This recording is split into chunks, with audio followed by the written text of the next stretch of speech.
고린도전서 13장 말씀, 지난주처럼 오늘도 12장 마지막 부분부터 읽겠습니다.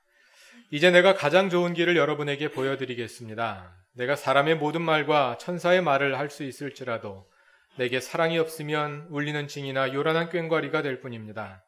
내가 예언하는 능력을 가지고 있을지라도, 또 모든 비밀과 모든 지식을 가지고 있을지라도, 또 산을 옮길 만한 모든 믿음을 가지고 있을지라도 사랑이 없으면 아무것도 아닙니다. 내가 내 모든 소유를 나누어 줄지라도, 내가 자랑 삼아 내 몸을 넘겨줄지라도 사랑이 없으면 내게는 아무런 이로움이 없습니다. 사랑은 오래 참고 친절합니다. 사랑은 시기하지 않으며 뽐내지 않으며 교만하지 않습니다. 사랑은 무례하지 않으며 자기의 유익을 구하지 않으며 성을 내지 않으며 원한을 품지 않습니다. 사랑은 불의를 기뻐하지 않으며 진리와 함께 기뻐합니다. 사랑은 모든 것을 덮어주며 모든 것을 믿으며 모든 것을 바라며 모든 것을 견딥니다. 사랑은 없어지지 않습니다. 그러나 예언도 사라지고 방언도 그치고 지식도 사라집니다.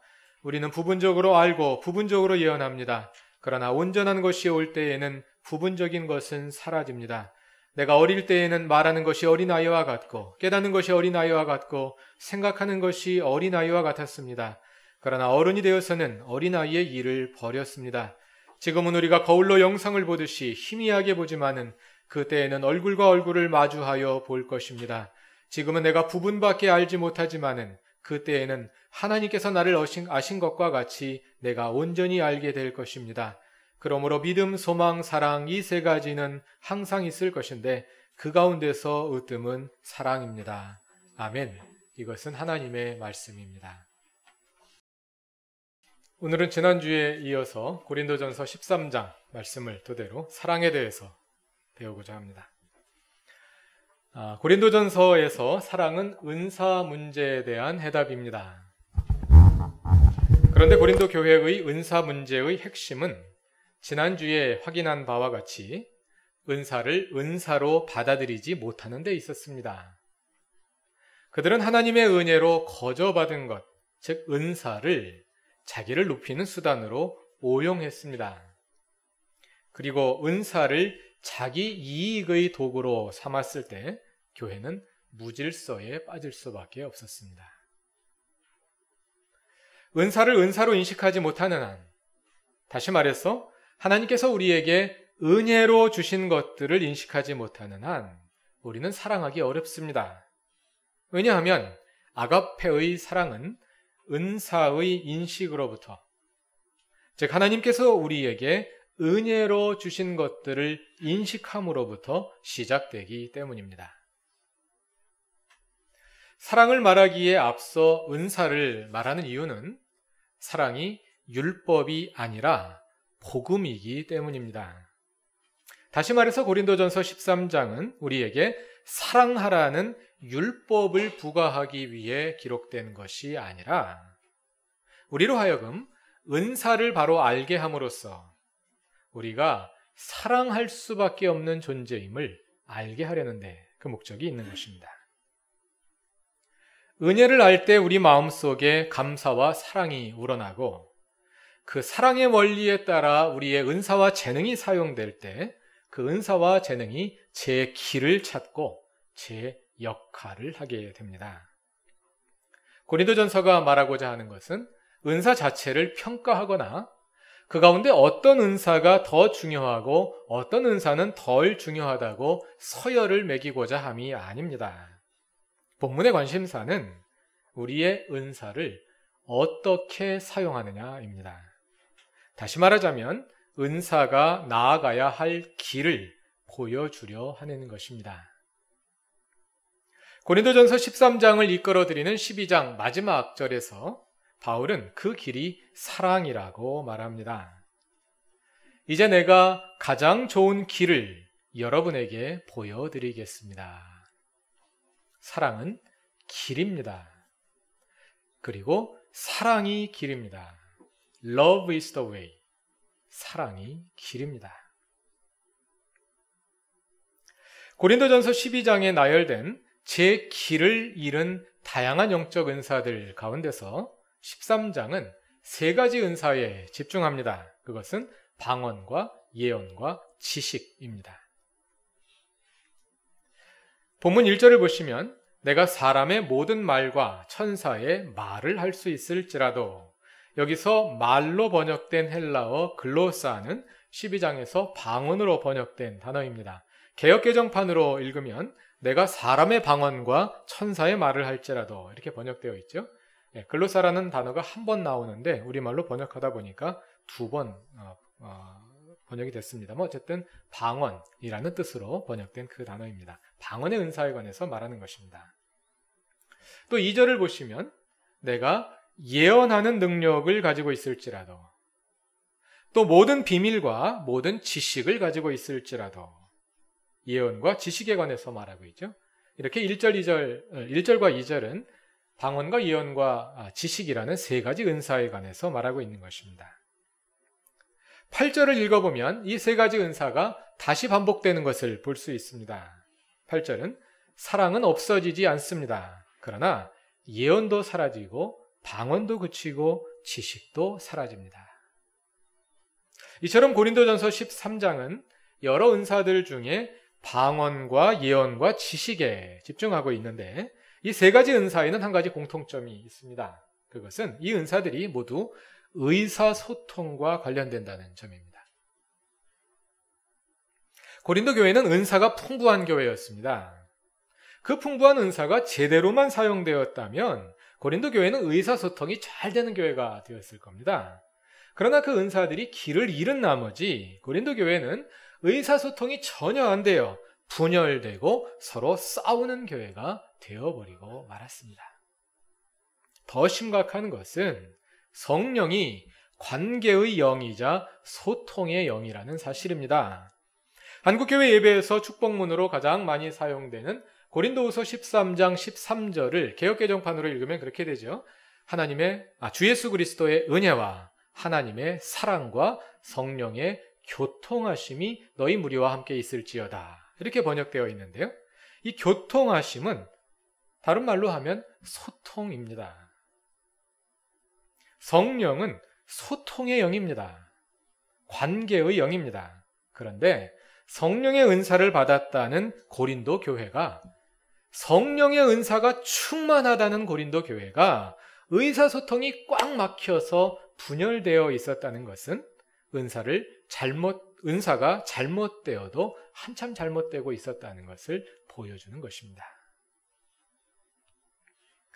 먼저 13장 1절에 나오는 방언에 대해서 생각해 봅시다. 여기에 나오는 방언이 정확히 어떤 현상을 가리키는지는 확언하기 힘듭니다만, 오늘날 한국교회에 나타나는 영적 현상으로서의 방언과 유사한 점이 매우 많기 때문에 오늘날의 경험을 토대로 고린도전서를 이해해도 큰 문제는 없을 것 같습니다.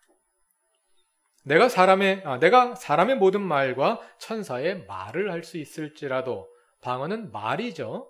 말을 한다는 것은 의사소통을 한다는 것입니다. 내가 영어를 할 줄 안다. 그 말은 영어로 의사소통을 할 줄 안다는 뜻이죠. 그런 점에서 방언은 매우 이상한 말입니다. 왜냐하면 말은 말인데 의사소통이 안 되는 말이기 때문입니다. 처음 방언을 시작하는 분들은 대개 자기가 하는 방언이 무슨 뜻인지 이해하지 못합니다. 이것이 방언의 은사를 받은 사람들을 당혹하게 하는 이유입니다. 뜨겁게 기도하다가 갑자기 혀가 꼬이면서 이상한 말을 하기 시작하는데 나 자신도 무슨 뜻인지 모르는 말을 하게 되거든요. 그러나 계속 그런 것은 아닙니다. 방언 통역의 은사를 받으면 그 말이 무슨 뜻인지 이해할 수 있습니다. 그러나 나는 이해할지라도 여전히 다른 사람들은 이해하지 못합니다. 다른 사람의 입장에서 보자면 여전히 의사소통이 안 되는 말을 하고 있을 뿐입니다. 우리가 오해하지 말아야 할 것은 고린도전서가 결코 방언을 폄하하고 있는 것은 아니라는 사실입니다. 14장 2절을 보면 방언은 하나님께 말하는 것입니다. 즉 방언은 천상세계와 의사소통을 하는 것입니다. 성령을 받아 비밀을 말하는 것이 방언입니다. 그러므로 방언은 귀중한 은사입니다. 문제는 이 방언이 어떻게 사용되느냐입니다. 방언이 사랑의 길로 가게 되면 방언은 천상세계와의 의사소통 수단으로서 귀중한 소임을 다하게 됩니다. 그러나 아무리 귀중한 은사라도 그것이 사랑으로 행해지지 않으면 그저 의미 없고 귀를 아프게 하는 소음에 불과하다는 것입니다. 본문은 그 소음을 울리는 징과 요란한 꽹과리에 비유했습니다. 이것은 적절한 번역이라 보기 어렵습니다. 왜냐하면 징이나 꽹과리는 악기이기 때문입니다. 특히 풍물을 하는 사람들이 이 번역을 보자면 아마 좀 어이가 없고 기분이 언짢을 겁니다. 꽹과리 소리가 왜 소음입니까? 잘 조화되면 아름다운 음악이지요. 원문이 말하는 것은 타악기의 소리와 같다, 그런 뜻이 아니라 그냥 아무 의미 없고 조화를 이루지 못하는 소음을 가리키는 겁니다. 잡음을 가리키는 겁니다. 음향학에서 소음 또는 잡음, 노이즈란 어떤 신호에 동반되지만 그 신호의 일부는 아닌 것으로서 그 신호를 모호하게 하거나 그 신호를 덮어버리는 소리를 가리켜서 노이즈라고 한다고 합니다. 은사를 잘못 사용할 때, 다시 말해서 은사가 사랑의 길로 가지 않고 다른 길로 갈 때 그것은 말이 아니라 소음이 되어버립니다. 그 소음으로 인해서 하나님께서 우리에게 보내신 신호를 분명히 식별할 수 없게 됩니다. 천상세계와 의사소통을 하도록 주신 은사가 오히려 하나님과의 의사소통을 방해하게 되는 것입니다. 우리의 모든 재능들도 마찬가지입니다. 하나님께서 우리에게 주신 재능과 은사들이 사랑으로 사용되지 않을 때 그로 인해 오히려 교만해지고 눈이 어두워져서 우리에게 주시는 하나님의 뜻을 알지 못하고 잘못된 길로 가게 될 수 있습니다. 차라리 그 재능이 없는 사람은 겸손하게 하나님 음성에 귀를 기울이는데 나는 그 재능으로 인해서 하나님의 도움이 필요 없다고 착각하게 됩니다. 차라리 모르면 좋겠는데 내가 가진 보잘것없는 경험과 얼마 안 되는 지식이 소음이 되어서 하나님의 음성을 듣는 것을 오히려 방해하고 왜곡시켜서 그릇된 길로 가게 하는 것입니다. 차라리 그 재능을, 그 은사를 안 받으니만 못한 결과가 되고 마는 것입니다. 하나님께서 우리들에게 주신 모든 은사들이, 하나님께서 우리들에게 주신 모든 재능들이 제대로 사용되기 위해서 우리는 사랑의 길로 가야 합니다. 그래야 하나님으로부터 오는 분명한 신호를 식별할 수가 있습니다. 본문 이전에 나오는 예언도 마찬가지입니다. 성경에서 말하는 예언은 미래에 일어날 일을 예고한다는 뜻이 아닙니다. 우리가 일반적으로 예언한다 그랬을 때는 미래에 일어난 일을 점친다는 뜻으로 사용하지 않습니까? 성경에서 말하는 예언은 그런 뜻이 아닙니다. 예언이라는 말의 뜻은 하나님의 말씀을 사람들에게 전달하는 것, 즉 하나님의 말씀을 대언하는 것입니다. 그래서 예언자는 대언자이며 메신저입니다. 예언은 물론 미래 일을 말할 수도 있지만 과거 일을 말할 수도 있고 현재 일을 말할 수도 있습니다. 예를 들어서 유대교식으로 하면 구약 성경은 오경 예언서, 성문서로 나뉘고요. 예언서는 다시 전기 예언서와 후기 예언서로 나뉘는데 전기 예언서에 속한 책들이 뭐냐면 여호수아, 사사기, 사무엘 상하, 열왕기 상하 이런 책들입니다.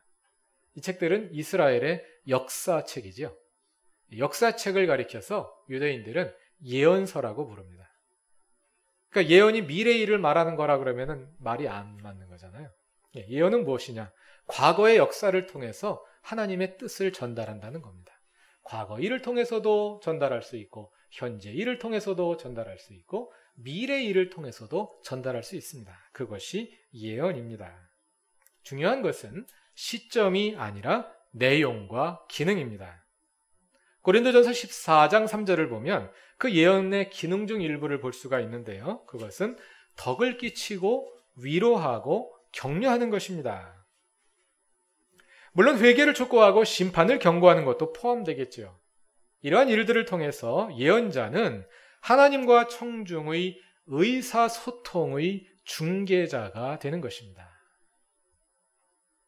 오늘날 우리가 사용하는 말 가운데 예언에 가장 가까운 것은 설교라고 할 수 있습니다. 설교는 설교자가 하나님의 말씀을 대신 전달하는 거죠. 그래서 설교자는 대언자이며 하나님의 메신저입니다. 메신저는 메시지를 전달하는 사람이죠. 모든 의사소통에는 세 가지 요소가 들어있습니다. 그 한편에는 전달자가 있고 다른 한편에는 수신자가 있고 그 사이에 전달되는 메시지가 있습니다. 의사소통이 잘 안 된다면 그 셋 중 하나의 원인이 있을 것입니다. 전달자가 잘못 전달했든지 수신자가 잘못 받아들였든지 아니면 전달된 메시지 자체가 잘못되었든지. 먼저 전달자가 사랑으로 전달하지 않을 때 의사소통이 제대로 이루어지기 어렵습니다. 내가 하는 이 수준 높은 말들을 너희가 이해하겠어? 이런 교만한 마음으로 전달한다든지 내가 이해하든지 말든지 그건 내가 알 바 아니다. 이런 무성의한 태도로 전달한다든지 아니면 상대방을 공격해서 상처를 입히려는 나쁜 의도로 전달한다면 의사소통이 제대로 이루어질 수가 없습니다. 반대로 수신자에게 문제가 있을 수도 있습니다. 당신이 무슨 말을 하든 나는 거기에 관심이 없어. 이런 무관심한 태도로 듣는다든지 내가 무슨 말을 하든지 난 내 말 듣고 싶지 않아. 이렇게 거부감을 가지고 있든지 아니면 네가 뭘 한다고 떠들어? 이런 교만한 마음으로 듣는다면 의사소통이 정상적으로 이루어질 수 없을 겁니다.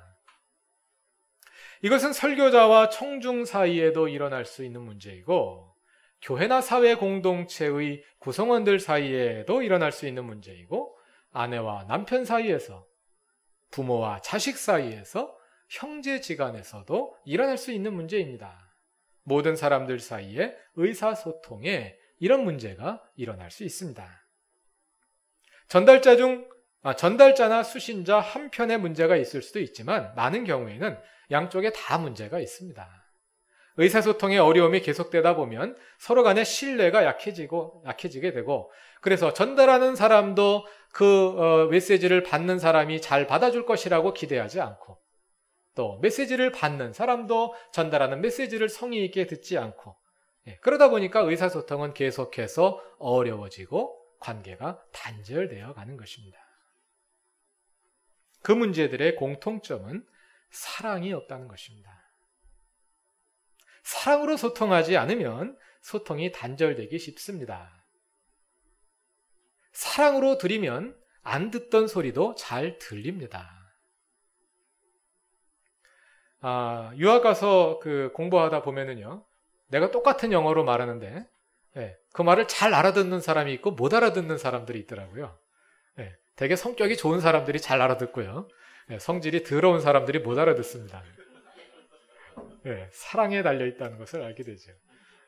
마찬가지입니다. 똑같은 말도 내가 사랑을 담아서 할 때와 그렇지 않을 때 그 의사소통의 질이 달라지는 것을 우리가 경험하게 됩니다. 그런데 의사소통의 문제는 전달자나 수신자뿐만 아니라 전달되는 메시지 자체에도 있을 수 있습니다.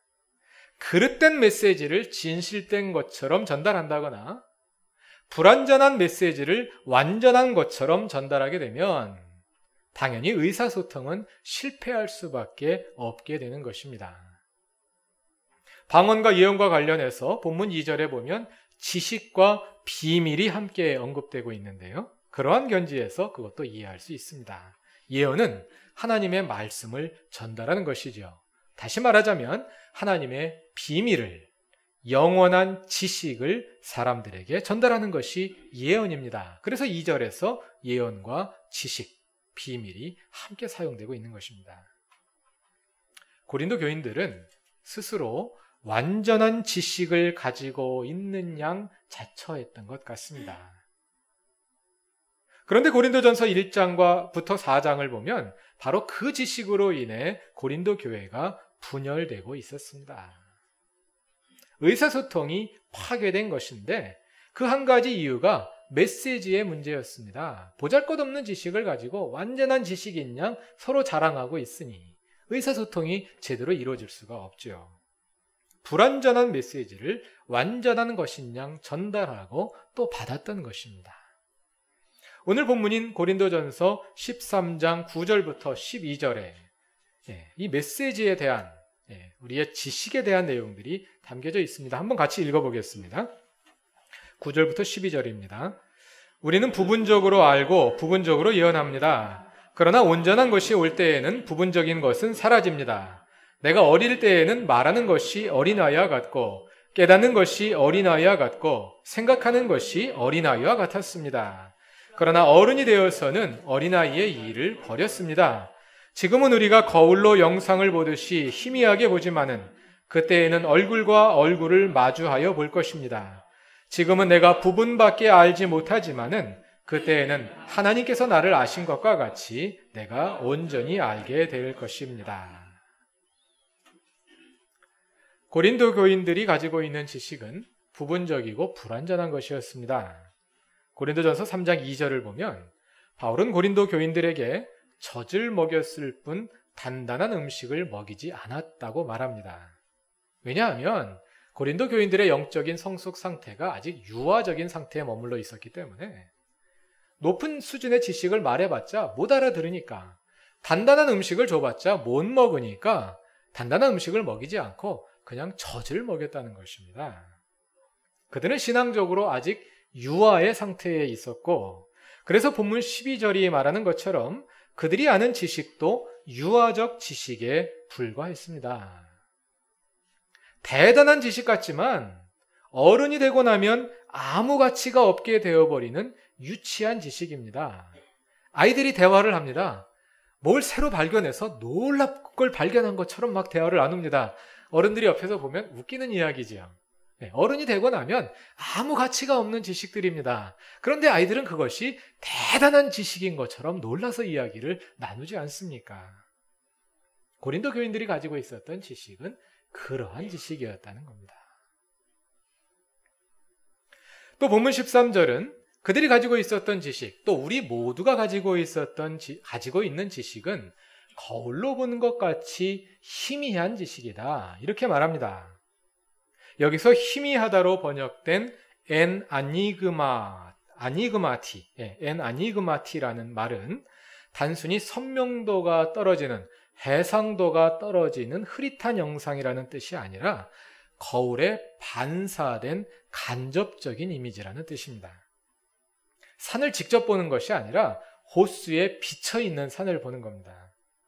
하나님을 직접 보는 것이 아니라 거울에 비친 하나님을 보는 것입니다.